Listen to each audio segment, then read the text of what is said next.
listening to Dumbbells. I'm your host, Skip Hill, and I'm bringing over 40 years of bodybuilding experience to the table, including 24 years of online coaching. I'm joined today, as usual, by Dr. Marv, also known as the Educated Meathead. This show can't work if one of us is not super smart, so thank you, Dr. Marv. For each show, we posit a thought about a training exercise or training methodology, and then we do a deep dive into the minutia. We might argue and debate, or we might agree and tell each other how smart we are. At the end of the discussion, we both decide if we smash or pass the topic of the day. Of course, we'll also be doing another segment of Intimate Time with Skip and Dr. Marv, and then we'll finish, as always, with a few listener questions, which are typically, though not always, related to a past show. Remember, every time you comment on the show on YouTube, you'll be included in a drawing at the end of each month to receive a Team Skip t-shirt of your choosing from the teamskip.com store, and you'll receive Dr. Marv's online bodybuilding anatomy course. The more times you respond, the better your chances of winning.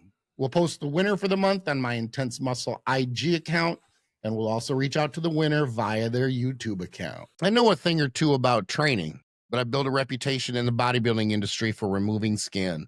If you have too much skin, call me. Remember, skin is overrated.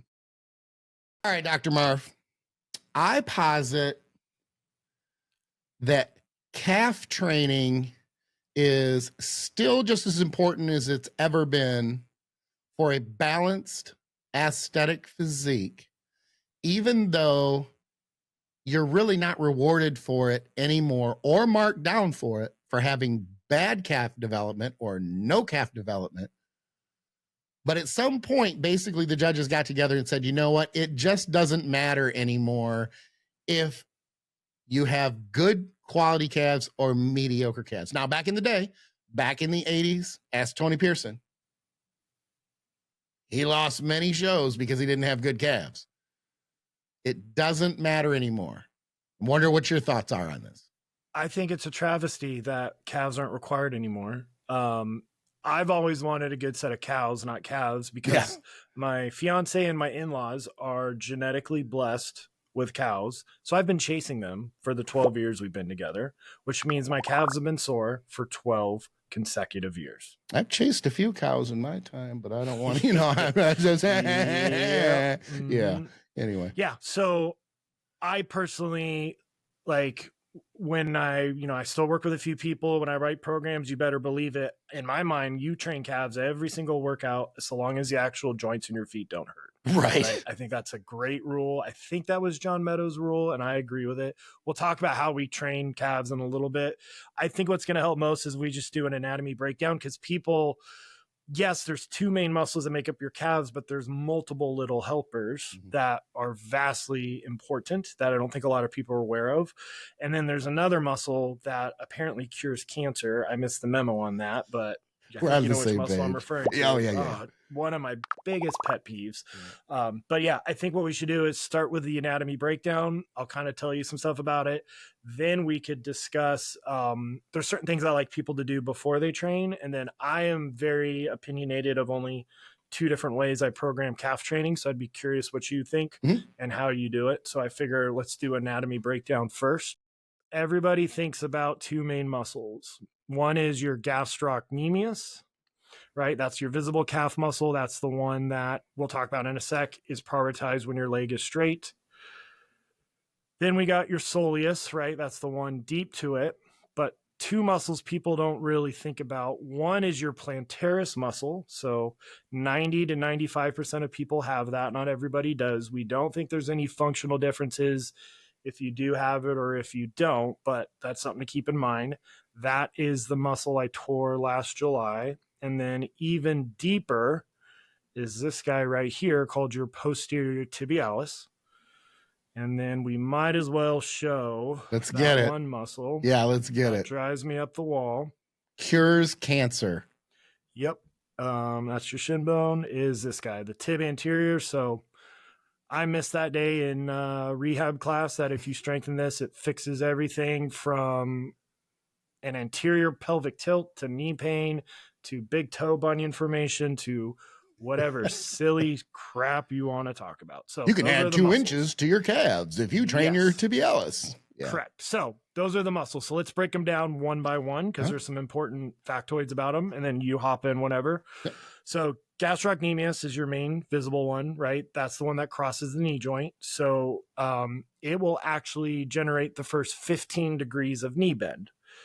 So that's why we've talked about multiple times how, you know, when you're doing your hamstring training, that is something to be kept in mind. That's why I love the dumbbell leg curl.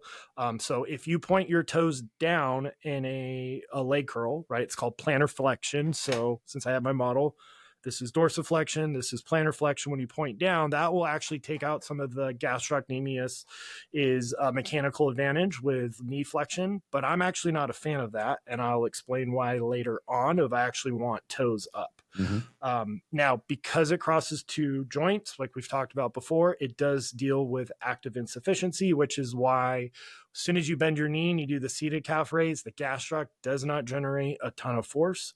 So oversimplification, straight leg is gastroc, bent knee is soleus. There's 2 heads. There's an inner head and an outer head, and you could actually prioritize which head based on the direction of your feet. So if my toes are pointing out, I am prioritizing the inner head, aka medial. If my toes are pointed in, I'm prioritizing the outer head, aka lateral head. Now, what's interesting is we know the gastroc in particular grows best from lengthened position movements. Okay, so that's where this is one of the few times I can make an argument that's saying, hey, lengthen position partials are actually very scientifically sound. So there was a study that checked growth from a full range of motion, what they called the initial range of motion, which was 25 degrees of that dorsiflexion, so 25 degrees into the stretch, to 0 degrees, which meant this was parallel to the ground. That was the initial range of motion. And then they did one where they did 0 up to 25, so the end range of motion. And what was interesting is the 2 heads of the gastroc actually reacted a little bit differently. So, and then I want to make sure I get this right. And I'm listening. I'm just making notes because I don't want to miss anything to be able to come back and ask it. So on the medial head, they got better gains from that initial, that negative 25 to 0 than full range of motion or partials, which is interesting. The lateral head had comparative growth to the full range of motion. So it does seem like the gastrocnemius doesn't really need you to do a full range of motion. Mm-hmm. However, I still prescribe that. We'll talk about when we train, because if it makes it harder, I'm going to do it. Yeah. But that's really interesting is that, yeah, getting up as high as you possibly can, according to the data, probably doesn't mean that much for growth. But I still like it. And we'll talk about why. And then this muscle, the gastrocnemius, we call it your gastroc for short, right? That is a pretty even mix of fast to slow twitch. So anywhere from 50 to 60 fast twitch to 40 to 50 slow twitch fibers. That's going to vary based on your genetics, the type of training you do. There's going to be different ratios and different heads they found. But type 2 or fast twitch has better growth potential. So you could argue the gastrocnemius could grow more than the soleus. So that's why some people, even though I disagree, and I'll explain why in a second, they only do straight leg calves. And I get that on vacuum in a paper. If you didn't know what I'm about to say about the soleus, you could make an argument straight legs the only thing you're going to do as a bodybuilder. Mm-hmm. Fair enough. Any questions or comments? What'd you write down? Couple things. Number one, it bothers me. I'm bothered by the most bizarre things sometimes, but it bothers me when you say, because you've said this before, that we're not all born with a muscle with that. And we're in this conversation, we're talking about a muscle in the calf. But last time we were talking about back training, you said, well, not everyone's, this muscle attaches at the scapula. I'm like, what? Like, how can we have such a different makeup at such an advanced level of, well, you're just born without this muscle and it's kind of random. Like, how can that happen that you're born without a muscle in your lower leg? Not one side, like you have one on one side and not the other. No, you just don't have either one of them. So actually, is that common in other muscles too? So in cadaver lab, one cadaver had a plantaris on one side and not on the other. Really? And then another one had 2 sciatic nerves. One had 1 sciatic nerve. So there's going to be anomalies from person to person and side to side. That's why my job's way harder, because not everybody's the same. This ain't cookie cutter. You know the general area, but everybody has genetic variances. Okay, different people then have a different musculature as far as genetically they can have those differences. Well, that's weird, because I was told that you are one sex or the other based on her. Oh, I just opened a big rabbit hole. I'm not even going to go down that. I just wanted to say that, to throw that out there. My point is that everything is not as black and white as what it's supposed to be. And it kind of blows the symmetry thing if you think about it. You know, we were taught in school, well, just cut the body in half and everything is symmetrical from left to right. Wait a minute, I don't have a heart on that side. I don't have a liver on that side. Oh, I don't have an extra calf muscle on that side either. You know, that type of thing. So there are those anomalies. It strikes me as odd, I guess. But how many people on the planet? Evolution over time, you know, I get it. We have an organ or two that arguably we could probably survive without if we weren't born with as well. So there is that. Yeah. Okay, so I want to touch on this real quick, and I want to see what you think about this. You said knees in versus knees out. Kind of assuming rotation at the hip to stress the lateral versus the medial head of the gastroc. I look at it differently, though it's arguably the same thing. But I'm wondering if you agree or not. I don't know, or I'm not convinced that the rotation of the heels in versus heels out matters as much as where you drive off the ball of your foot. Yeah, do you 100% cover that? And I don't do in or out, because remember, I have terrible knees.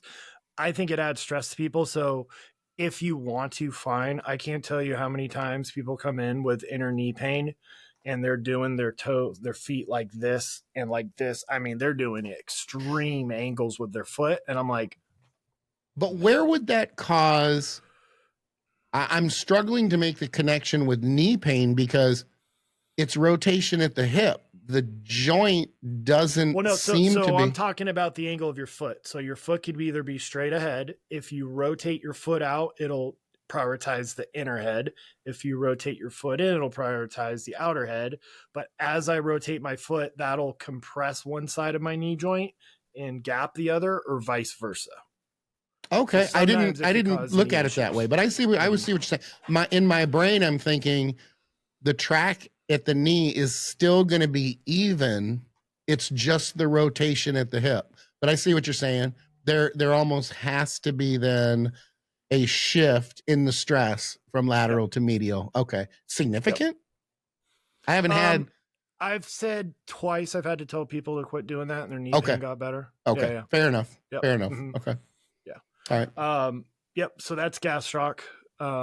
Soleus. So this is a very important muscle for blood pressure, Alzheimer's, dementia, senior citizen fall risk. So like 10 years away from you, you got to start training your soleus.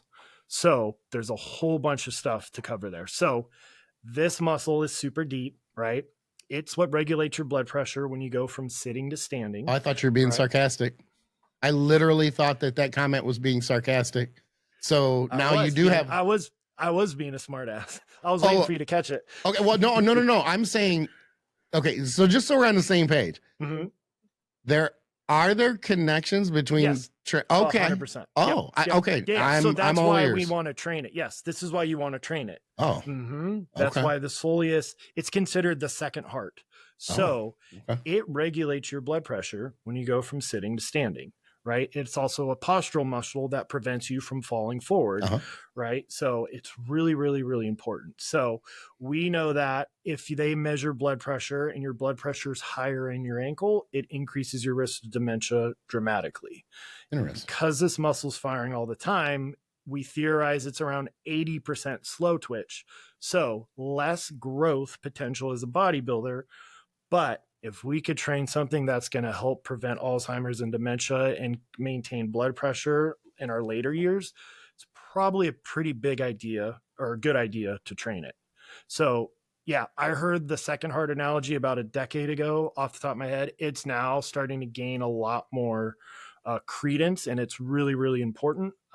So it's something that, while visually on stage, will it make a difference? I still think training your soleus is smart because it'll also, remember, it's going to help with ankle stability. This one does not cross the knee joint. That's why when your knee's bent, it gets the priority. But if it's doing stuff that can regulate blood pressure, which is an issue for people in bodybuilding, that's a pretty damn big reason to do it. And again, type 1 is slow twitch, not the greatest for growth potential, but if it regulates all that stuff, we should train it. Now, I will go maybe two sets of straight leg to 1 set of bent knee. That's calf training. Yeah. Yep. But I still think it's really, really important to train it. Yeah, I may be more of a 3-to-1, but that's just me thinking off the top of my head without really mathing it. I am of the belief that, and this is kind of an oversimplification, but it's to make to create a visual. I see the soleus, especially in people who are small and they don't have very good calves and they're just starting to train. And this is how I viewed it when I first started. It's almost as if the soleus is the foundation of your house, and you can't build a bigger house than what will sit on the foundation. So from the back or from the front, I guess, we want calves that are wide. So it did strike me from a very early age, I'm gonna want to focus on widening this soleus, getting it to flare so that I can sit more gastroc meat, more cow meat on top of this soleus to build. And it worked. Now, I don't know that it was because of that particular cue, but that's the way that I always approached it from a kind of a psychological standpoint. The other thing, and I wonder if you agree on this, is, and we can get into the training because I don't want to get ahead of myself, so pull me back if you need to. But you can train the soleus the day after gastroc, but not the other way around. So one of the things that I did when I was bringing up my calves for all those years, because it is a very difficult muscle to get to grow and to respond because we're walking around all day. That muscle is used to that mid-range of moving us around for years and years. So there has to be a lot of focus, I think, on the stretch and on the contraction, basically full range, and provide a stimulus that it's not used to. Anyway, I would train the gastroc hard. I'd come back the next day and hit soleus. Then I would usually take a day off. Sometimes I'd hit gastroc a couple days in a row and then hit soleus and then take a day off. The frequency, I think because recovery is just so fast for calves, that it got to the point where as long as I was getting a strong contraction and I wasn't terribly sore, I would train calves. So sometimes that would be 4 or 5 days a week. And it still took forever, but I ended up with really good calves. Completely agree. Okay. Yeah, 100%. Yep. Yeah, so gastroc, main visible, straight leg, soleus, deep, bent knee. But I agree with that. It's going to help a ton, and there's other benefits from it. I was being a smart ass about the senior citizen fall risk for you. Oh, fair enough. Fair enough. Another thing that I do with soleus is when I get into a prep phase and I'm doing more cardio, I pull back on soleus work. I don't know if it's because, okay, all right. I think that makes sense to me on paper. I mean, it's never going to be studied, but to me, yeah, as your cardio goes up, you are working that thing. And I drop overall half work down anyway, but I don't cut gastroc as much as I cut soleus work. And I look at the two, the gastroc and the soleus is, from a training standpoint, is two separate muscles in the sense. And that's why I bring up about training gastroc one day and then soleus the next day. Because, and not the other way around. If your soleus is tight and it's sore from training the day before, the first thing that's going to be on fire, even doing standing calf raises, is going to be your soleus. I think the other reason that some people, I pulled back from soleus work, not a ton, but I pulled back from it when I was growing them, in the 90s. And one of the justifications is if you have a slight bend at the knee, I mean, the more the knee bends, the more the soleus wants to play as well. So if you are doing, let's say, like a seated horizontal leg press calf raise, good luck keeping your, or a donkey calf machine is another good example. It's essentially the same movement. Your body's in a different position, I guess. Good luck keeping the knees as close to locked as possible. You can't really do that without creating a pretty big vulnerability because that stretch is just too much with the resistance. So you have to have a little bit of knee bend there. And the more the knee bend comes into play, the more the soleus comes into play. So I think the argument is some of those gastroc movements will involve more soleus than others. As an example, with a standing calf raise, I don't want to say I lock my knees. I don't lock them, but it's pretty close.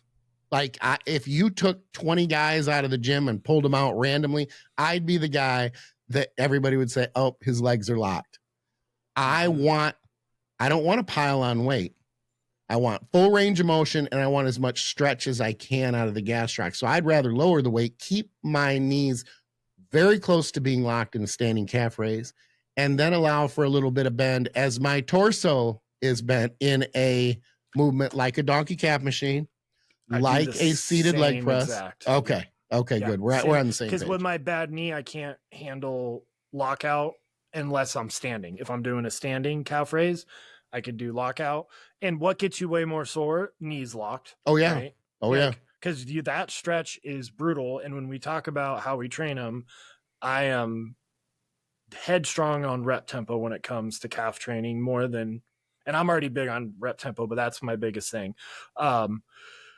One thing I did want to bring up is just an interesting factoid, is we know that the more percentage of slow twitch muscle fibers you have, the lower your blood pressure is overall. So that's just an interesting factoid. Oh, really? And that's why the soleus, right, is so much more slow twitch. And that's why if you ever get your calves massaged, your gastroc's a little sore. The thing that makes you hit the ceiling when that massage therapist digs into your calves is your soleus, because that thing is firing constantly. It's always in a semi-contracted state. So that's why, yeah, very rarely is it the gastroc that's going to have you jump and hit the ceiling when that, massage therapist gets on it. It's usually the soleus. Like, okay. I won't let people mess with my calves. I'm like, no. Yeah, I had a client. She's awesome from the UK. She does the best trigger point work ever. And when I say best, horrible manual trigger point, like, like nauseous, but so effective, right? Yep. She couldn't wait to get to my calves. Evil. And she grabbed a hold of my calves and there was nothing there. So she's playing around. She's like, oh, you're not very tight. And I'm like, no, there was nothing there.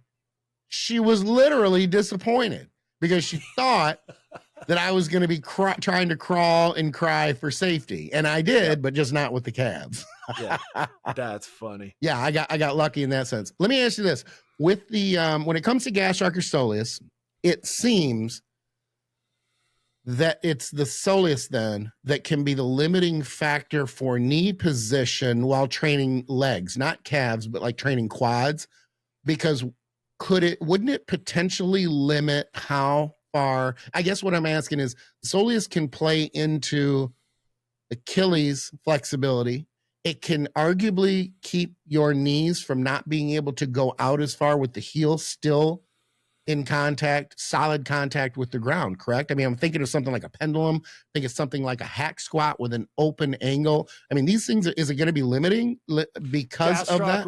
Gastroc would be more limiting. So there's actually an orthopedic test called Silver Scold where you have somebody's knees locked out. And we're actually going to talk about increasing that position though. So you're ahead of me as usual. Okay, then I'll the same page as always. Okay. But literally it's a test where their knees locked out. I press them there and then I put my fist under their knee so their knee bends. It unlocks the gastroc. And if this dramatically increases, that tissue work on the gastroc would actually help improve this dorsiflexion, aka bottom of a squat position, knees over toes. Now, it's not the greatest test in the world. There's things called test sensitivity, specificity. It's not the greatest, but it's still something I do in office, because if I do that and all of a sudden we get, 5-10 degrees of more dorsiflexion, I go, oh, we're going to start working on calf flexibility or mobility or whatever word you want to use. And that's going to help you do this, as well as biomechanics of the skeleton that we will cover shortly. Okay. Well, I'm glad you're going to touch on that, because honestly, as you explain it, I can't see it. I see it as the soleus being limiting because the knee's bent. Mm-hmm. So that's cool. Like I said, I do have a habit of getting ahead, so I apologize. No, you're good. So we got 2 more that are part of the calves, and then we got my pet peeve, and then we'll discuss how we train. Posterior tibialis. So this is a very, very deep muscle. If you saw, I had to go multiple layers deep. It is your most powerful inverter. So inverter is, here's my heel. If my heel faces in, that's called inversion. If my heel faces out, that's called eversion. Okay, is that the left or the right foot? So this is the right foot, and this is the heel facing you. Okay. Mm-hmm. Yep. So its main job is that it also supports this part of the arch, we'll just call it the inner arch that's right here. And it's massively used for foot and ankle stability, and it's really important for athletes. So that tendon goes through here. It'll resist how much your arch flattens out when you are foot flat or stance gait or whatever word you want to use, right? And then it'll spring. So when I push off on my big toe, it will allow my heel joint, this is called your subtalar joint, to invert, which is how you lock the foot and generate force. So I need to explain what locked and unlocked means, and then we'll go back to this. So your foot has to alternate between 2 major shapes when we are walking and when we're running. So your foot needs to lock when you strike your heel with a high arch position, aka supination. When our foot is flat, the arch needs to drop. We need to unlock the foot, aka pronation. And when we push off on our big toe, we need to go back to that locked position, right? So now I'm going from inversion, eversion, inversion. Okay. And that has to happen because, say, for some God known reason, we have to take off sprinting because there's a bear coming or something like that. I don't know what would happen down. It's happened before. Something bad happened. Yep. You're generating up to 7 times your own body weight with every single step, and your foot's literally not on the ground long enough for muscles to contract. So we're relying on the foot structure to take that shape, which will tension something called fascia, aka a rubber band, and propel you forward. So we have to have that locked, unlocked lock. When your foot locks, your whole leg rotates externally. When the foot unlocks, the whole leg rotates internally. Okay, so that is why when you see fat people at the carnival, that they walk like their shoes, their Walmart shoes are worn on the outside. Because they're always on the outside. They're not getting it to drop. But we all are, right? So it depends. So yeah, I don't care how a foot looks, like stationary. Is it high arch? Is it a flat foot? I care how the foot functions when we're walking. Okay. And the posterior tibialis is very important at resisting how much the arch is going to drop, because your arch could drop too much, right? And that's the flat foot. But then it's also going to help rebound that energy, because remember, you're relying on fascia and Achilles tendon and stuff like a rubber band to propel you forward. So this is largely used for energy storage and return during dynamic movements. For a bodybuilder, that would be like if you wanted to do plyos for cardio or like lifting, but like for runners or field athletes, the posterior tibialis is a massively important muscle, because that's a lot of that spring effect, and it's allowing you to get into this locked foot shape so I could generate more force as I push off on my big toe. Fair enough. Does that make sense? Yep. And then here's the thing though, a lot of people without the correct foot pressure will start using a lot of posterior tibialis rather than gastroc or soleus while they are training calves. Oh. If you have them. Yeah, correct. Yeah. Yep. But a lot of times we do that. So when we talk about how we train calves, I will bring in what I mean by that. But a lot of people will start to have that posterior tibialis do more of the calf raise motion than what we would like from the gastroc or the soleus. So if you were born with posterior tibialis, you could have them removed. Now that would be a really good way to get bigger calves. You could just have them clipped and removed. I mean, it's smart ass, no, but no, not going to work that way, that would right? make it way worse. Yeah. Okay. All right. Yep. There's another study, but that's a whole nother rabbit hole. Okay, last one, plantaris. Like I said, 95% people have it. It's largely a tendon. It doesn't really seem to do much function-wise other than something called proprioception, which is your body just knowing where it is in space without looking. It weakly helps with knee flexion and then plantar flexion, right? So pushing your foot down on the gas pedal or calf raise. But yeah, it's largely for proprioception. That is what I tore. I still get sick in my stomach because I heard the pop over my headphones. Two people next to me said, "What was that?" And I was like, "That was my calf." And then I sat there for 5 minutes before I had the guts to wiggle my foot because I was like, okay, I felt it really high up in my calf. So I think my Achilles is fine. I felt it like getting kicked in the back of the leg. But that was the longest 5 minutes of my life because I was like, oh, please don't tell me I just did my Achilles. Yep. So super fun. Yep.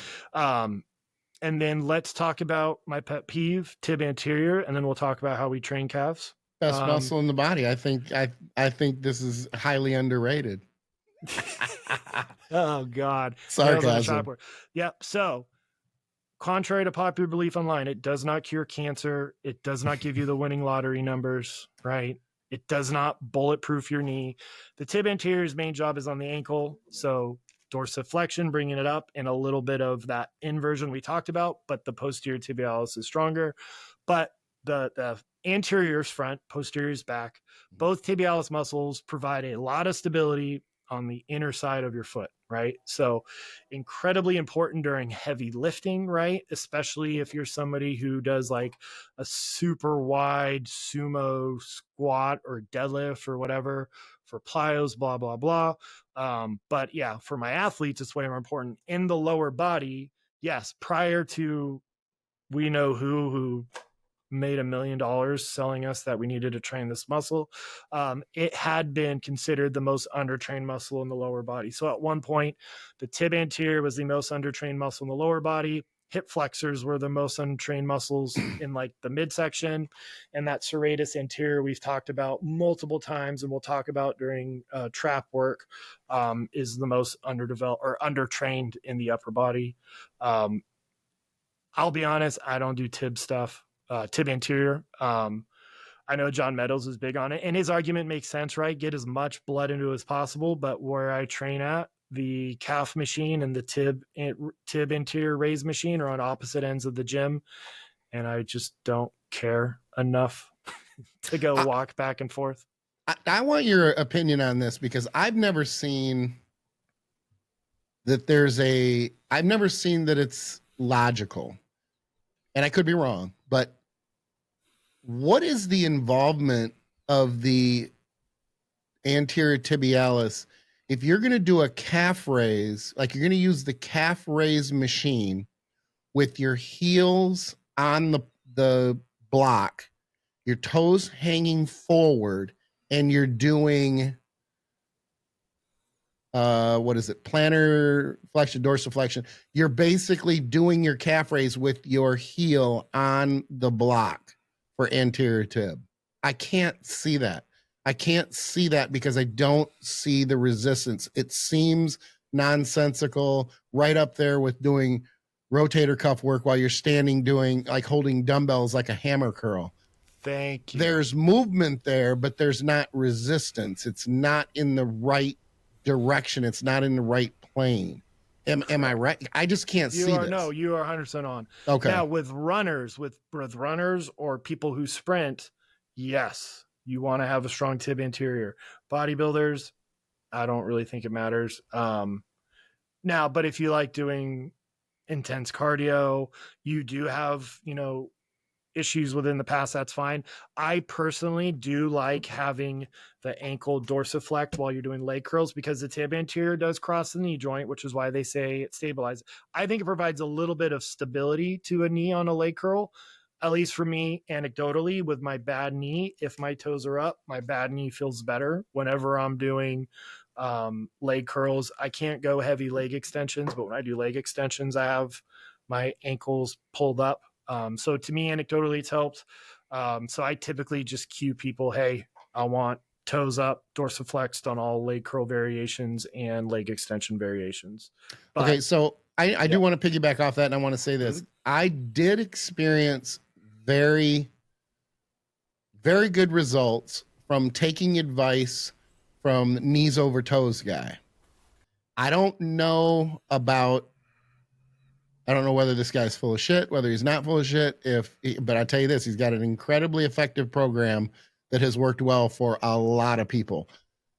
I took a couple things from him because I actually purchased the program. I'm pretty transparent about it. I think I purchased it for a couple months. I didn't go through the progression of his program as much as I kind of took bits and pieces out of it. And one of the things I took out of it, I still use, and I do believe this 100%. It will never come out of my pre-leg setup or my pre-leg ritual, if you will. And that is, I always stretch prior to that. I know that some people go, oh, you're not supposed to stretch. You're breaking all the rules, before you train. I do, because I need to open everything up. I'm not stretching to increase flexibility. I'm stretching to open everything up. So it's not aggressive stretching. That's just to open everything up so nothing is tight and everything is even. The next thing that I do is I get on the treadmill and I do backwards walking. And one of the things that I picked that up from the knees over toes guy. But one of the other cues is I always make sure that every step that there's a lot of anterior tib flexion so that I'm coming up. And the argument was, when he explained it in the program, was, again, blood in there, blood in the general area of the knee, or in my case, the lower knee, because I have articular cartilage in between basically at the bottom of my knee that is an issue. So I want to increase the temperature and the warmth in that area and get blood in there before I start to go with a lot of resistance. And then I follow up with what you had picked up on, which I was flattered by, but I had gotten this from someone else too. So, we all kind of put together things from let's put it this way. I didn't reinvent the wheel. I didn't come up with something, so profound that someone's going to I need to copyright it. But I follow the backwards treadmill. I do it for about 5 minutes.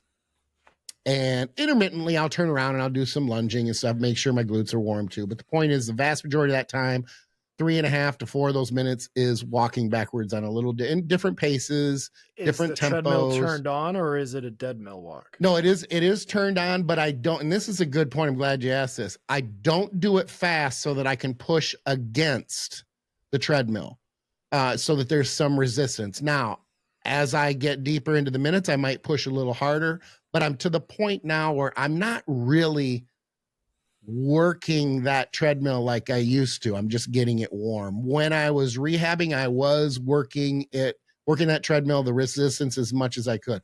Point is, you don't want it fast. You want it slower so that you have that resistance throughout that range. But after those 5 minutes, then I go and I do 2.5 to 3 minutes on a recumbent or stationary bike. And for me, because my pain was about 2/3 or 3/4 to full extension of the knee, I make sure where when I did it before, I'd have my knees up higher so that the resistance was high, so that my knees were up closer to my chest. Now they're not, because of this past injury. I keep that resistance in the bottom. There's more resistance, more extension in the bottom. Not full extension, but close to it. And I get a good pump that way, and I make sure that I'm pushing evenly. And here's another thing. If you have a knee injury like that gets in the way of, basically creates an imbalance in the quad, your body is going to find a way to compensate. So when I went back to training legs, I would find, oh, that's odd. My weak side and it's not really odd, but it struck me as odd. My weak side where the injury was, I would have a little bit more glute soreness the next day because the body was trying to compensate by transferring some of that stress. Obviously, it was moving hip position a little bit without me really knowing. And that's why the isolateral work is so important. And not just the isolateral work, but keeping track of the same path. The knee is coming at the same path on both sides. The ankle is coming at the same path on both sides. Your foot doesn't want to go out versus one coming in because the body will find a way to compensate to get around that weakness. So when I was able to get to the point where both quads were equally as sore, the burn and it was, the feel was even, and the glutes were equally as sore, then I knew I'm getting real close to having these balanced out. My point is I was using that heels over knees over toes guys things, and it was so successful that I'm going to keep it in there. I am fully recovered, but I will not train legs. This is just if I don't have time to do my pre-leg ritual, I will not train legs that day. Won't do it. Yeah, so I do 1 minute dead mill walk. Heels over toes guy is a hilarious follow on Instagram, so giving him a shout out. That's a really funny trolling account on stuff that I'm not a huge fan on. So that's a real page. Okay, what is it? Heels over toes. He makes fun of knees over toes and gotcha. Specialist. Yeah. So okay. What are your thoughts? Do you think that the guy is sound? I do dead mill walks. Yeah, I walk backwards on a treadmill turned off. 50%, I think is complete hogwash. 50% is legit. He's a brilliant marketer.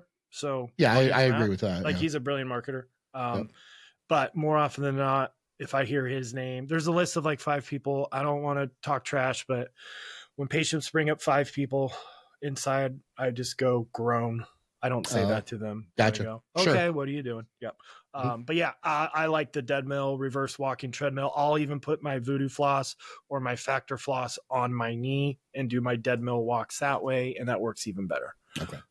Yeah. So I'm very opinionated on how we train calves. Do you want to say because I prep for calf training too, and then I'm very particular. Do you want me to go over what I do? Sure. Do you want to go over what you do? Okay. So you train your calves first. Period. End of story. In my mind, so long as the actual joints in your foot aren't hurting, you're training your calves. I do one all-out set of either straight leg or bent knee. Rep tempo is king, right? So the only 2 rep tempos I use is 2, 4, 4. So a 2-second iso hold up top, a 4-second negative, and a 4-second stretch. Yes, we know that the top position isn't important, but I like it because it's hard and it makes you focus more and it makes you more present. The only other rep tempo I follow is DC calves from Dante. I've added the 2-second pause up top, 5-second negative, 15-second stretch in the bottom between every rep. I do 12 reps and I have to beat the numbers of the previous workout or I walk home. That's what I tell myself. You count reps on your hands. Remember, I'm using a metronome, so it is a 4-minute set. So 2, 4, 4 or DC calves are the only tempos I recommend. But before you even start training, this is the one time like you, I actually want somebody to statically stretch their calf and Achilles out for 20 to 30 seconds, 2 to 5 times, right? So I want them starting to get that Achilles tendon warmed up. We're not doing, once you get around 30, 45, 60 seconds, yes, then you're getting some changes in the muscle that we don't want from a power standpoint. But that shorter stretch, get blood in the Achilles, get it warmed up. And then I am also very adamant about 2 things. One, rolling out the arch of each foot with a lacrosse ball or a baseball for a minute. So you stretch your Achilles out and then roll the foot out for a minute. What's really cool, and I do this in seminars and workshops, and everybody could do this next time you're at the gym. What I want you to do is reach down and touch your toes and see where your hands land up. You're going to roll out the arch of one foot for 1 minute. You're going to reach down and touch your toes again. And that side hand that you rolled out will be hanging even lower because you've released something called the superficial back line of fascia we've talked about, which is the line of fascia that goes from the bottom of your foot all the way up your body to the front of your forehead. So you do that, your hamstrings will feel looser. Your low back will feel looser. It's a big bang for your buck. It's also going to start getting the middle of the foot that is super restricted, most often on the right side because of driving in cars, or that is my opinion. That's not researched. Right. But when I could do all the foot stuff in the world, but if we're not rolling this out, right, and getting the midfoot to start to actually have motion so it could actually drop, you're mistaking for the forest for the trees. And then one last thing, so you stretch the calf out, you roll the ball, rotation. You were kind of talking about it. And so rotation, in order to get my toes up, my shin bone has to rotate in relation to this top bone called your talus.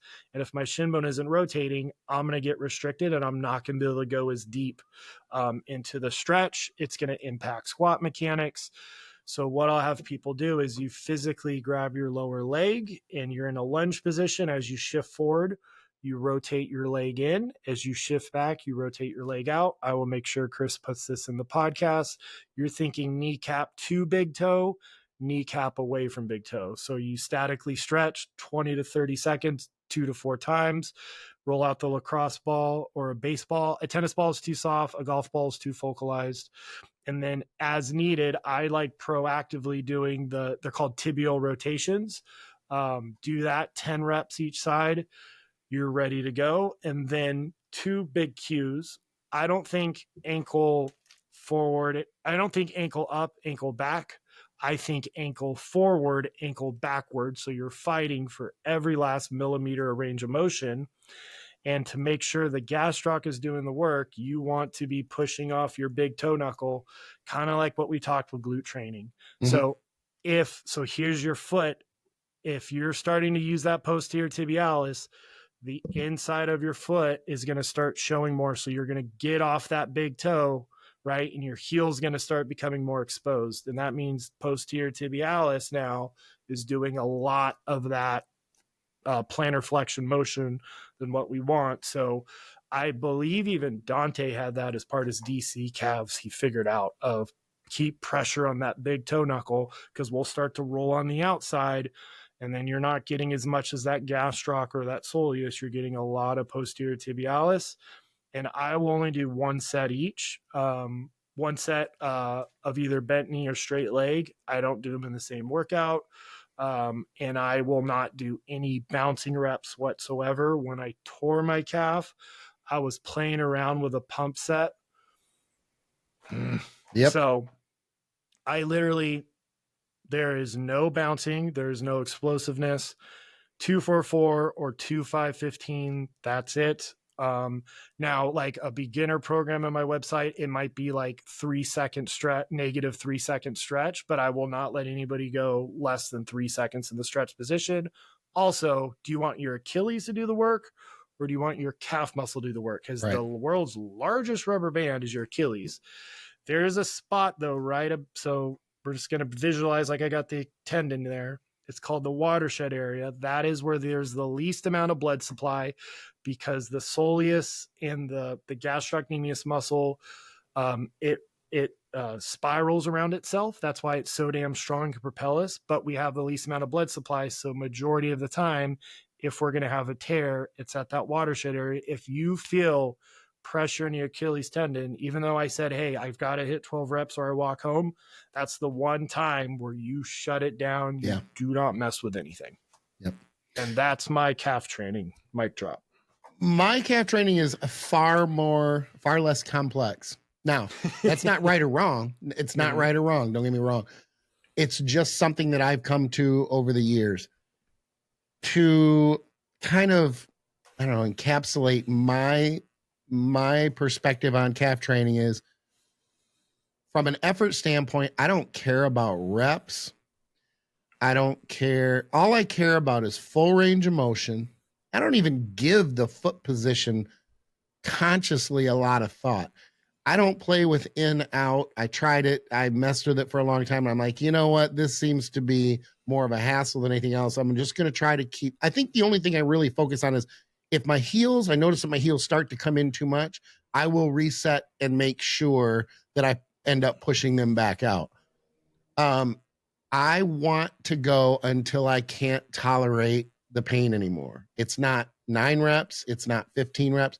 Some days it may be 8s. Other days it'll be 15, 18. It just depends on contractile force that day, what it feels like, what the exercise is, that sort of thing. But I have a couple things that I do that might be a little bit different than other people. I think footwear is vitally important. I will either do, and I did this for years, and especially when I was bringing up my calves, I trained them. I take off my shoes. And everybody's like, oh, that's, of course, we all do that. Yeah, you didn't do that back in the 90s. That was something, obviously, Arnold, we picked that up from Arnold. Not a lot of people were doing that. In fact, you'd get bitched out if you were in a gym because that's just dirty and that's disgusting in some gyms based on the rules policy. Anyway, the reason I did that was to get material from the shoe out of the way at the ankle because it can be limiting in the stretch position. It can literally get in the way. That's number one. Number two is the grip on the block. Mm-hmm. I don't know how many times in regular shoes I'd have to, you start to slide. You can't keep the same position on the block. So you keep having to reset, excuse me, or you're fighting to not slip off. So now these days, the footwear is a lot better. As an example, I train legs. I think you said the same thing in Merrell Vapor gloves, something with a Vibram sole. New Balance used to have, I don't think they make them anymore. Minimalist. I think they were called Minimalist. And they had a Vibram sole as well. That just means Vibram is like the old 5-toe shoes. I never could do that because I'm the type of person, I don't have stinky feet. Unless I wear Birks. But I learned that 20 years ago, can't wear Birks. I can't do the granola thing. Or Jesus shoes, whatever you want to call them. And I have to have socks. As long as I have socks, I'm fine. So the thought of putting my bare foot into a shoe and then training in it is not something that's not going to work. So Vibram then came out with their shoes, or teamed up with like New Balance or Merrell, and I'm sure other companies too, but where they don't have the 5-toe type setup, but they have that same sole. What that does is it's very, very thin. It literally is a barefoot shoe. That's what it's made for, is trail running. Very, very light. And it works incredibly well, not just for calves, but for leg training too. And you will not slide. There's no material in the front of the ankle to get in the way. They're incredibly light, and you will not slide on whatever block, whether it's a leg press that you're using, whether it's a calf raise, standing calf raise, whatever. And so I think that's important for the range of motion. But I just go until I can't tolerate it. And sometimes if I will add intensifiers, it'll be to calves. It won't be anything, which is funny because I have good calves. It's not like I'm necessarily bringing them up. But what it does is it cuts the amount of time that I have to spend training calves too by adding the intensifiers. And they're what I called shakes or shakeouts, where I do a lot of standing calf raises on a Gen 1 I carry and hack squat because I don't have a standing calf raise. Actually, standing calf raise machines are no longer as popular as they used to be. I'm bummed about that. Yeah, it's just kind of an odd thing. Those in pec decks, it's like somebody got together and went, we're done making these. I think because you can do calf raises on so many different pieces of leg equipment these days, that they're like, it just takes up space. I get it. I understand it, but they're still harder to find. So I tend to, what I do is I get as many as I can. Then I don't put the weight down, but I put my feet flat on the platform for a minute. I shake out to one side for 4, 5, 6 seconds, the other side, and then I go right back in. It doesn't take long. If you wait 20 seconds, you're going to get another 10 reps. So you wait 5, 10 seconds, you get another handful of reps. You do that a couple times, you're not going to get much of a full range of motion anymore. It'll cut your total volume down and total time down of training calves and increase the intensity at the same time. It actually works very well. And then, of course, finishing up with, a couple sets of seated. I don't split the two anymore. I don't split gastroc from calf work anymore because I feel like I don't have to bring them up. I'm just maintaining them to the point where, remember, I had a knee injury. So my legs are not as big as they used to be. So I don't want really big calves, and I don't want them to grow anyway, because all that's going to do is contrast and arguably make my quads not look as big. Mm-hmm. So you got to be careful of that too. Scott McNally, he probably has to deal with saying he's got giant calves. They probably take away a little bit from leg size, even though he may have good quads. That visual contrast is there. So that's my calf training in a nutshell. I just look at it as effort. Just go until you get. We did 100 rep sets of donkey calf raises. I put my buddy on my back. That was back in the day when, you know, you had to be pretty tight with your training partner because you had his sweaty balls on your back the entire time. And we wouldn't do 100 reps at once, but you would do 100 reps total. So you may get 29, 30, 35, and then you do your shakes.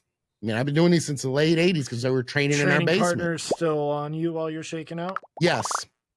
Yeah. Yeah. Just shaking one out. We use a cinder block so that it didn't roll. Yep. And then you just keep going. Then it's another 17. I mean, you're screaming. Correct. You're just like, get me the out of this set. This is horrible. And then when you get to 100, that's your set. I mean, there's no sense. You've done 5 or 6 sets in there, and it's just crazy intensity. And it still took 10 years to build calves. So you have good calves in 3 scenarios. You're born with them, aka McNally. You are morbidly obese and lose a bunch of weight. True. Or you are sick in the head because growing actual cows, not calves, takes years and a lot of pain and a lot of patience, and you are sucking it up because it's one muscle where you're not going to do like California Pro pump stuff and they're going to grow. They will not grow, period. You've got to force them to. You pretty much nailed it. And I want to add, the easiest of those 3 is to just get really fat. Take 3 years, get really, really fat. You'll never see, doesn't matter if it's a guy or a woman who has, if they have spent more than 5 years obese and they lose weight, they will have good calves because those calves had to grow to move all that weight around during that time that they were fat. And it works. I don't have anything else to add. I think that's a really good wrap up for the calf training. I did have one question for you. I apologize. Is there a connection between fat? Let me rephrase that. Apparently I have fat on my brain right now. Is there a connection between flat feet versus feet with a good arch in relation to good calf development? That I don't know. Because also here's what's interesting. Like maybe flat feet are normal. We know ancestry has a lot to do with it. So people with Asian or African descent typically have flatter feet. A lot of times people with really, really flat feet is a response to a lack of internal rotation of the hip. So for some reason we just all of a sudden said, at least in Western society, oh, you want this beautiful high arch. Again, I care how a foot functions, because if you've got a super high arch and your foot's never unlocking, that's going to cause just as many problems as if you have this excessively low arch, right? I will start paying attention in office if there's a correlation that I could notice. I say there is, but I have nothing to back it up other than my observations of paying attention to those things and going, oh, that guy's feet are really flat, and his either in the gym or on stage.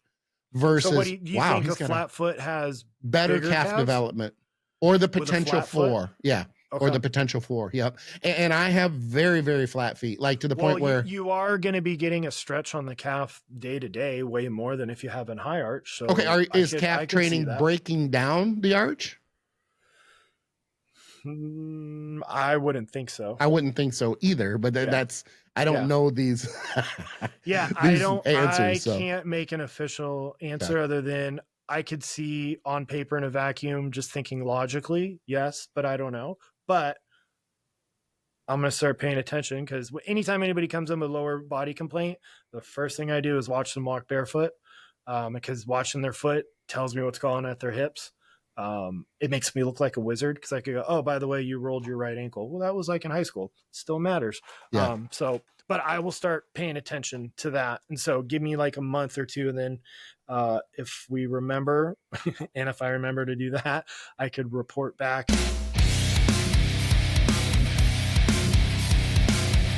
I'm going to smash and I'm going to pass. It's my show. Our show. Sorry. I'm going to make the rules up as I go. I'm going to smash going the fat guy route. I think it will be a lot faster and a lot more fun to eat French toast, donuts, Levain cookies, that sort of thing, and only spend 4 or 5 years being fat to get big calves, and then just diet down in 6 months and I'd have the calves. Versus, and this is what I'm going to pass on, the 10 years that it took me when I was so regimented for those years of killing calves 4 to 5 days a week for 10 years. So that's my smash. That's my pass. I'm doing both. So when it comes to smash or pass, I'm going to smash every day, twice on Sundays. Any self-respecting bodybuilder should make it their mission in life to have cows and not calves. It's going to be way more painful doing it my way versus getting morbidly obese, like Skip said. But regardless, the ends justify the means. Get some calves. Or I should say, get some cows. The sweet music of love, we can no longer... I think it's time for intimate time with Skip and Dr. Marv. Is it my turn? I think it's my turn. I hate it when it's my turn, actually. I like asking the questions versus answering them, but I guess it's my turn to be on the hot seat. Okay, so if this is your first time tuning in, make sure you like, share, subscribe, and tell all your best friends about the greatest podcast on the internet. But these are questions that Skip does not know. They cannot be tied to what we do for a living, and he has to answer them. And he also needs to give a condensed answer, not his normal Skip monologue. So, what was your first car? Yeah, it was a yellow, and it was yellow. It had an orange pinstripe on the side. It was a Chevette, a 2-door Chevette. But I sold it to get a 4-door, 2-tone blue Chevette. But it was an automatic. That's paid awesome. $300 for it. Nice. Mm-hmm. What's the favorite car you've ever owned? Because you're a Beamer guy, right? I am. Yes, I am. My favorite car is the car I have right now. I have a M5 modded. What year? 16, paid for, tuned. No, I have catless downpipes. I'm thinking about my truck too, because I did have a lifted truck. I went from a lifted truck to an M5. That says a lot right there. But the dining exhaust, it's not, it's louder, but it's still classy. And I like the M5 because it's unassuming. You have to know what I have. Yes. So I have Mustangs. Is that the one where you have the M button too, where it unlocks? Yeah. So I like that because you could be super under the radar, but if you want to blow the doors off somebody, you press a button and it transforms it. Absolutely. And That's just pretty badass. It handles so incredibly well. I love the executive package. It's just decked out. I went for an M3 and they're not big enough. So my wife talked me into the 5. So happy that we did. Nice. Favorite caffeine delivery mechanism? Oh, I usually have one right here. Monster Zero. How much caffeine do you consume in a given day? Prep right now, only 2, so 400 milligram, but I make sure that they're at least minimum 4 hours apart. So it's usually first meal, third meal. The third meal is my pre-workout meal, and then I don't have any more. I mean, I don't want to die. I'm 55. You don't do pre-workout? It's pre-workout in the sense that it's my pre-meal, but I don't do I haven't used a pre-workout in 15, 18 years. Yeah, I know we always do training, but that would be a fun conversation. Yep. Favorite movie villain of all time? Villain. I have favorite movies, but I can't think. I'm more of a real life documentary, true to life, true story type thing, not as much fiction. So if you're saying villain, that's that's a tough one because the movies that I really like, classics like Shawshank and things like that, there just isn't much of a villain.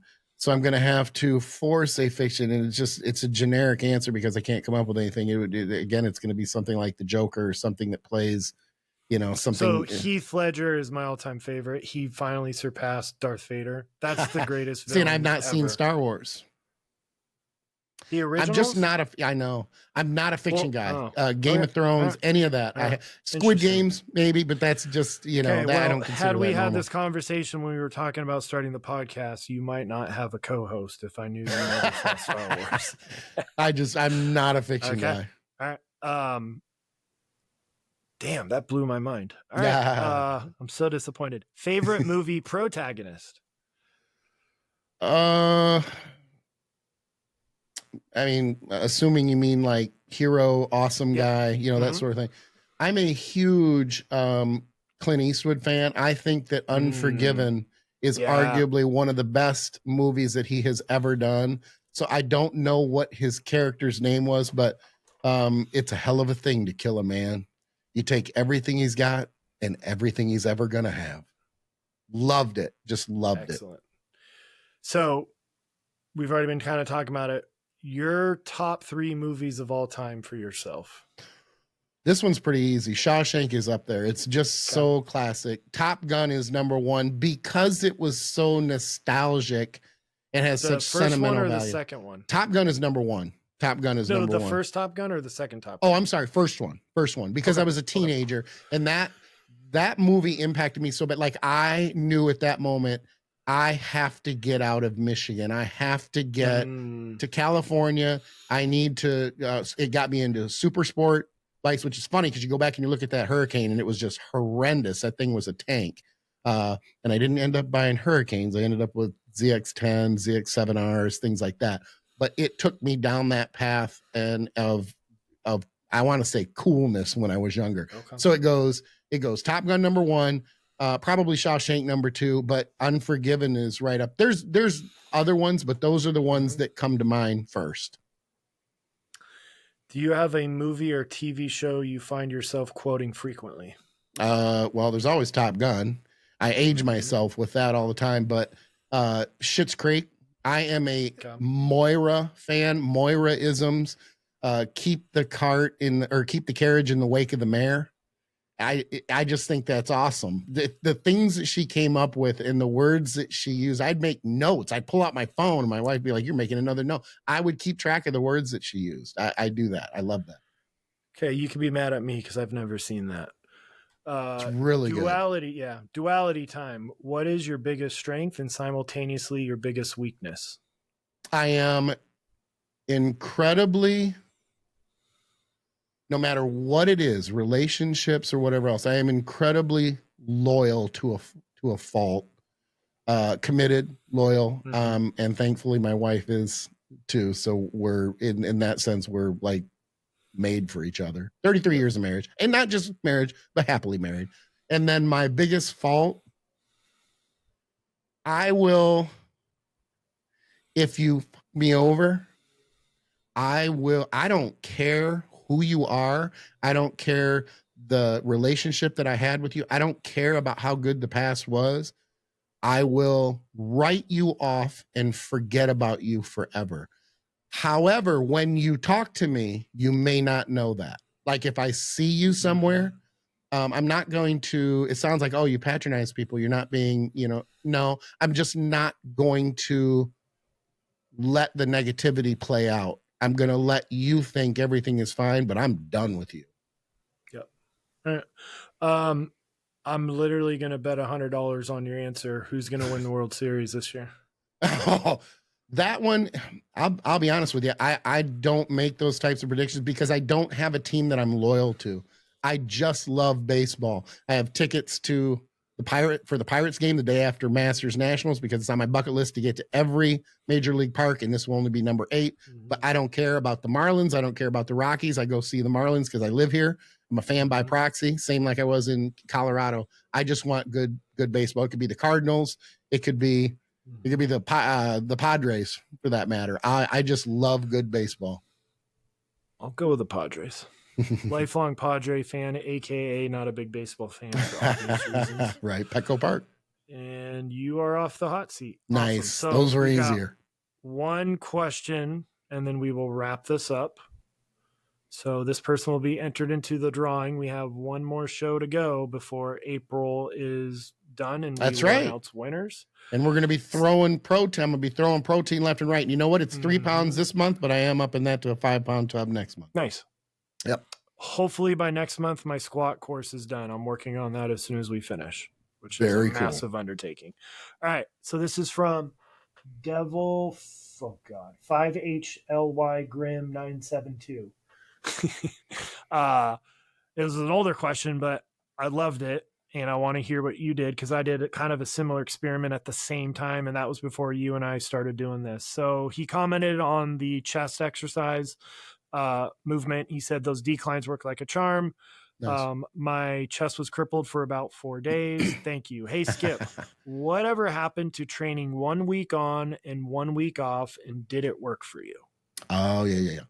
Yeah, I did the experiment. Gosh, it's coming up on, It's been is it a minute. year or 2? I think Year it's like a something? year. Yeah, about a I year. feel like it's got to be less than a year, because I did something similar. Okay. Around Yeah, the it same was. time. It was over Yeah. the winter, because I remember doing it during the holidays. So yeah, about a year and a half, or coming up on a year and a half. It actually worked incredibly well. And the backstory real quick is this. For years, I had said, man, when I take a week off of training, I come back and I am so strong. The pumps are insane. My joints feel like $1 million. Gee, if I could feel like this first week all the time, man, I'd have massive gains. And then I'm like, I've said this for a long time. Wonder what would happen if I trained every other week. So I started thinking about it. I'm like, well, I would have better recovery. I'm bored with my training now. Remember, I'm training over 40 years. And at that time, I was thinking, you know what? I'm about 3 or 4 months from starting prep. And I don't know about everybody else. I don't know about you, Marv, but I get a little bit lost in the off season because it's been boring to me. There's not a carrot hanging in front of me. I'm still regimented. I'm still pretty much in prep mode with my diet, and everything else is just more calories, but it's just boring. There's nothing there. So I thought, you know what? I'm going to take the next few months, especially through the holidays and stuff, and I'm going to train every other week, and I'm going to see how it goes. And it actually went really well. The first month was great. The second month was pretty good. And then it started to kind of trail off there. I wasn't regressing at all. I was still progressing even into the third month. I think I ended up going about 16 weeks, 16, 17 weeks. By the fourth month, though, I could tell it was pretty clear that, okay, my recovery is maximized, but the progress isn't any better now than when I was training every week. Here's the part that kicked me back into, prep did. It kicked me back into to the regular schedule, because I didn't want to come into a prep training every other week. But this is even equally as important, is what an odd coincidence that every time I would have to go out of town, it would be the week that I had to train. And I just thought it would be really convenient if I was only out of town when I went, but it doesn't work that way. So then it became kind of frustrating, because I'd have this downtime for a week. Obviously I was still on my diet and everything, but I didn't spend any time in the gym. Like I didn't train. And in the off season, I don't do cardio either. I'm not a huge fan of cardio unless it's necessary, unless I'm getting lean, and I can stay lean that way based primarily, on my diet. But I just got to the point where I'm like, you know what, I'm going to go back. And when I went back, it really, my progress stayed the same. You could argue and say, well, why didn't you just keep going a week at a time? But I was coming into prep. So I did change back. It was very productive, but that progression started falling off the further that I got into, and then it just became just like I was training another week. And a lot of people were surprised by it. They thought that it would just end up where, oh, you're going to start to regress. You're only training every other week. No. And I was up. My joints felt great. Yeah. Did not have any aches or pains or niggles or anything like that. It was really good. And I'm glad that I did it. That's how I work. I like that trial and error. I like experimentation like that and learning things. Yeah, it was fun. And then I have a quick PSA before we wrap up, but it was funny because right when you announced that, I started where 1 week I did my normal high intensity, rest, pause, low volume. And then the following week was reps and reserve, higher volume. So we started those experiments around the same time. One of my clients said he would try it with me, and we rode that out for 6 months for him, and he did phenomenal. Nice. Because you have also the different like mindsets going into two different workouts totally differently, right? So I should be doing more reps and reserve, higher volume. We know I should. It's just so freaking boring to me. Yeah. Yep. But anyway, so I did that. I should probably think about doing that again. But yeah, no. I'm glad they asked the question, and I'm glad you did that, because I will not ask anybody to do something I haven't personally done either. That's how I am. Yeah. It doesn't matter if it's a training concept, doesn't matter if it's a dieting method, doesn't matter if it's a supplement or a super supplement. I will not advise on something that I have not done. And I think that's important as to clients. I would think if I'm a client of Justin's, I don't want him telling me to do something that he hasn't done before or experiment on me. You experiment on yourself. And then if it's successful, or you have an answer as to whether it works or not, then you take that to your clients. You don't use your clients as guinea pigs, my opinion. Yep. Hell, I had the bottom of my foot dry needle just so I knew what I was asking a patient to do. God, that was terrible. So I bet. Only once have I asked to needle somebody's foot, and that was as a Hail Mary. But because I was like, okay, I know what this feels like. This sucks, but let's do it. Okay, one real quick thing. This is my PSA soapbox moment. So I spent the weekend as a vendor or a sponsor, whatever word you want to use it, at John Sherman's bodybuilding show out here in Houston. And something that I see all the time, especially with newer competitors, is they dictate the entire outcome, whether it's a success or failure, based on their placing, not the package they presented. Because I can't tell you how many people that day or in the morning, super excited, this is the best I've looked, got second call outs, not what they wanted, and got really mad. This is a subjective sport, and you can't control what other people are doing. You can only control what you want. So especially for new competitors, if you're excited with how you look the morning of the show, don't let a subjective placing take that away from you. Now, easier said than done. Some people might want to tell me to F off, but I see it every show because I do my best to sponsor as much local bodybuilding shows here in the Houston Bay Area as I can, right? So I do quite a bit of that. I put my money where my mouth is, and that just happens all the time, especially with newer competitors. Like, if you were jazzed the morning or the night before, stay jazzed. 100%. 100%. You have no control over who shows up. I showed up 2003 to the Colorado State and got to stand next to Phil Heath, who was not in great condition. But it was very, very clear from the onset that everyone in that show was going to get their asses kicked. And they did. Now, it was cool that he asked me afterwards how I got into such incredible condition and that he wished he could get into that condition. And I laughed and said, yeah, you're going to do just fine. And we became friends after that. In fact, funny little story, his buddy laughingly said, as they were walking away, one of those buddies who rides the coattail of their friends, you know, doesn't really look like they work out, so, and kind of laughed at me because I was sitting there eating donuts.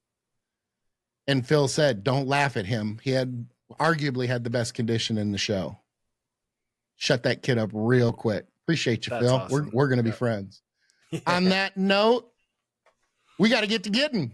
This is Skip and Dr. Marv splitting. Bah. If you enjoyed the show, be sure to like, subscribe, share, and ring the bell. It should sound a little something like this. And if you didn't like the show, just pretend you did. Like, subscribe, share, and ring the bell anyway. We want to hear your questions, feedback, and any ideas you have about future topics in the YouTube comment section. If your question or topic is chosen for the show, you'll go into a separate drawing and we will randomly choose one winner at the end of each month who will receive a 3-pound bag of Team Skip protein this month, but 5-pound tub starting next month from TrueNutrition.com. Be sure to use the TrueNutrition.com link in the closing credits to save 10% on not just Team Skip protein, but every supplement they sell. Not only do I use my Team Skip protein with my clients, but other top prep guys have their clients use my protein because it's that good. Dr. Marv, how could someone reach out to you if they have questions or if they want to work with you? So I'm most active on Instagram at dr.marvin.saysdc. My website's theeducatedmehead.com. My office is in the Houston Bay area, so I do telemedicine all over Texas if you need help with posing or training. If you're not in Texas, I could do consults through the Educated Me Head. Just know I am fully booked through the month of April already, so if you're going to want to do something together, get on my schedule sooner than later. If you have too much skin, go to teamskip.com and you'll find all of my contact information, including Team Skip merch. Of course, you can follow me on IG at Intense Muscle as well. Keep in mind, this is a team of 3, not 2. Chris is the enigma behind the scenes, and he is responsible for all the visuals and graphics, and he also plays a huge role in the creative process. This project would not work without him. So from all 3 of us, it's been a business doing pleasure with you. Join us again next week for another episode of Between Two Dumbbells.